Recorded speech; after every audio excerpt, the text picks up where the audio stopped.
What's going on, guys? Welcome to Everything Always. My name's Michael Roman. Now, in the 5 or 6 days since Disney's Q2 meeting on Tuesday, we have had a ton of reports of brand new projects in development over at Marvel Studios. Everything from Disney Plus series in Secret Invasion and Ironheart, and now some brand new movies for the silver screen, including project development on Nova. What's more, an industry insider sort of outlined the 2023 slate that includes this film. We're going to break down all the details we've gotten, including some surrounding the original report of this series back in October of last year, over 7 months ago, as well as the industry insider's look at 2023, where this film will fall not only on the slate reveal, but also on the timeline in the Marvel Cinematic Universe. We're going to break it all down, but first, if you could grab the subscribe button, we're giving away 2 PlayStation 4 Pros, as well as a whole slew of other Marvel-related stuff, including this insane XM Studios Beta Ray bill. If you want to be entered to win, all you have to do, hit the subscribe button, then hit the notification bell, leave a like and a comment on this video, and if you want, stick around to the end of the video.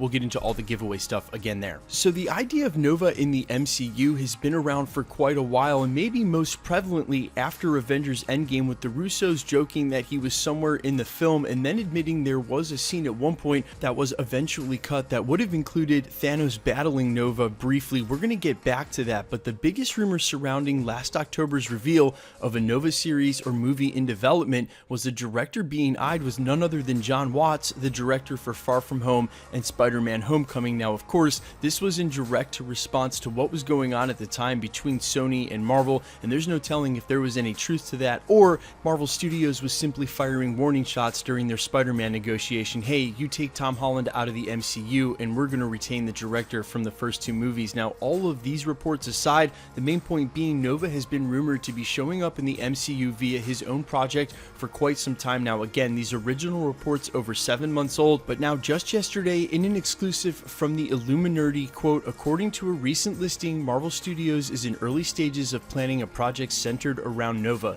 This could be either a solo movie or TV show, while our source's best bet is it's a movie in the MCU's future slate for Phase 5 or later. Now, this story was further corroborated and annotated by Vicky DePledge, the editorial journalist over at the Cinema Spot and former editorial editor over at the Geeks Worldwide, with this tweet: "It's a film. The grid doesn't confirm it, but we know it's a film, and it's coming before Fantastic Four, which doesn't have a grid yet.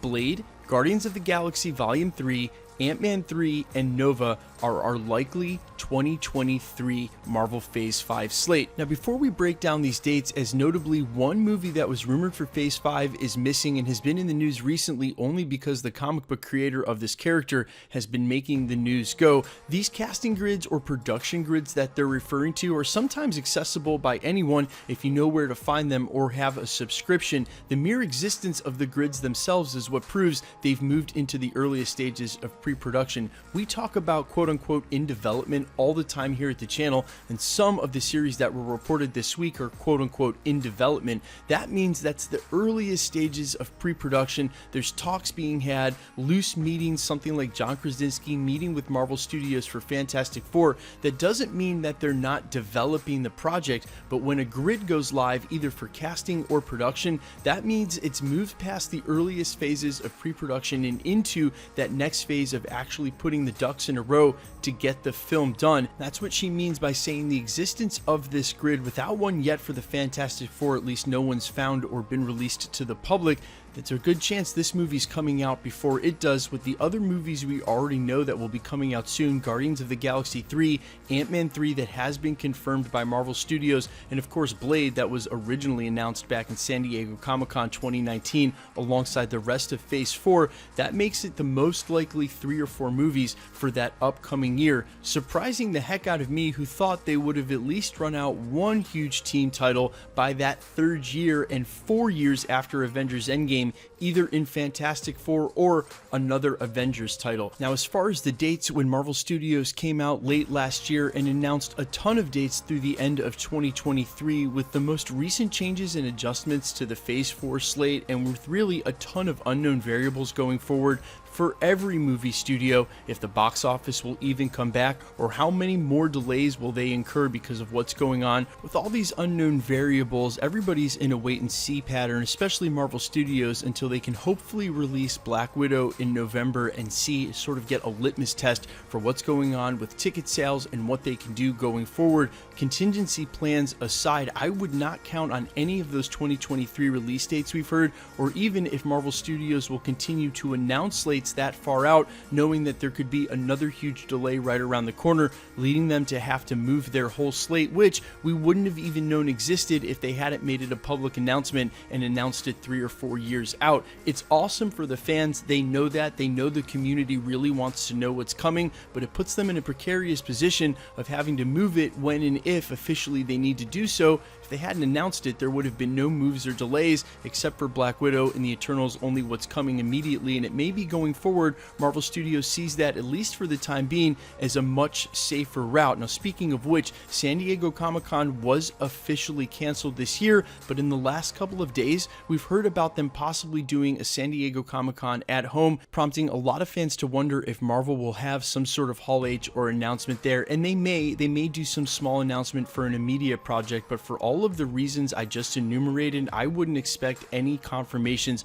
of Marvel Phase 5 or a slate that far out, again, until they know all the unknown variables, so they're probably going to be absent from this year's San Diego Comic-Con. That's purely speculation. Now, speaking of absent, you will notice one huge name that is not currently present anywhere really in the reports of the earliest parts of Marvel Phase 5, and that's Deadpool. According to Ryan Reynolds, he should have been included at least at some point. We probably should have heard rumors of a date or production for his film. In the last 24 to 48 hours and earlier in the week, the creator for Deadpool, Rob Liefeld, has been rather vocal in the news, saying there are no plans for a Deadpool 3 over at Marvel Studios, and going on to say that Marvel's to blame, etc., etc. Probably some stuff not worth reporting. Unfortunately, Rob Liefeld doesn't work for Marvel. He doesn't own the IP. They really don't owe him any explanations as far as what's going on, and I wouldn't count on what he's saying as the most accurate source of information or really reflecting what's going on over there. However, I will say Nova's been rumored to be coming to the MCU long before they finalized the reacquisition of Deadpool from Fox,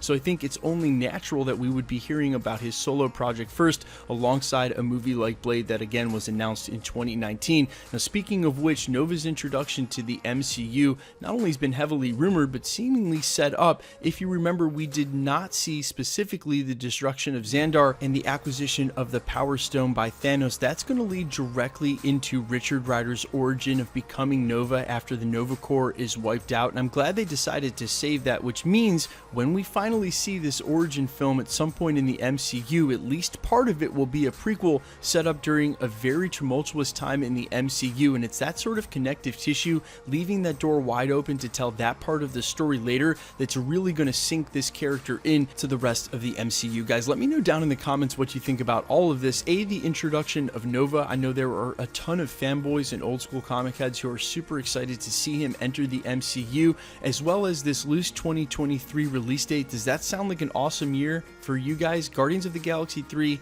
Ant-Man 3, Blade, and Nova. That sounds like an awesome slate, especially to me, and just the beginnings of Marvel Phase 5. Let me know all your thoughts about all of this, including the absence of Deadpool and the rest of everything we talked about. And quickly, let's get into the giveaway stuff before I let you go. We're still giving away 2 PlayStation 4 Pros, the next of which is at the 650,000 subscriber mark. We're right around the corner from that, about 4,500 subscribers away. If you want to be entered to win, all you have to do, hit the subscribe button, then leave a comment down below. The more videos you comment on, the better chance you have of winning. Make sure to hit the notification bell with notifications turned on, and leave a like on this video. Now, that'll automatically enter you to win all of the rest of the prizes that we're announcing here at the channel over the next couple of days and weeks going forward, including this insane XM Studios 1/4 scale Beta Ray Bill statue. Now, if you're not into collectibles, if you don't keep up with companies like Sideshow and XM, these may be new to some of you, but they are absolutely immaculately detailed representations of some of your favorite Marvel characters. This one in particular measuring standing at almost 30 inches tall. It's over 2 feet, again 1/4 scale, and if you've never seen these things in person, they are absolutely awesome. I recently acquired this one from the Gem Mint collectible store, and he actually did a full in-depth review of this statue. If you want to follow that, I'll make sure to link it somewhere on this video or in the channel. You can find him over at Gem Mint Collectibles. Either way, guys, if you want to be entered to win, this is the prize at 750,000 subscribers as we make our way up to 1 million, and all the same rules will always apply for all of the prizes we announce. Hit the subscribe button and make sure to be a subscriber here at the channel, then leave a comment down below on this video. Because it's truly random, the more videos you comment on, the better chance you have of winning. The best way to do that is to hit the notification bell with notifications turned on to make sure you keep up to date with our content and drop a like on the video. Guys, my name is Michael Roman. This is Everything Always. Thanks so much for checking out the channel. Those of you who have been rocking with me for the last couple of years, I cannot thank you enough for your support. If you're just finding the channel, stick around. We post everything Marvel related, everything from the most anonymous 4chan plot leaks that could be real and sometimes do come true, all the way to the official stuff coming from Marvel, announcements, trailer breakdowns, and Easter eggs. Thanks for checking out the channel, and stick around. We'll be posting again real soon.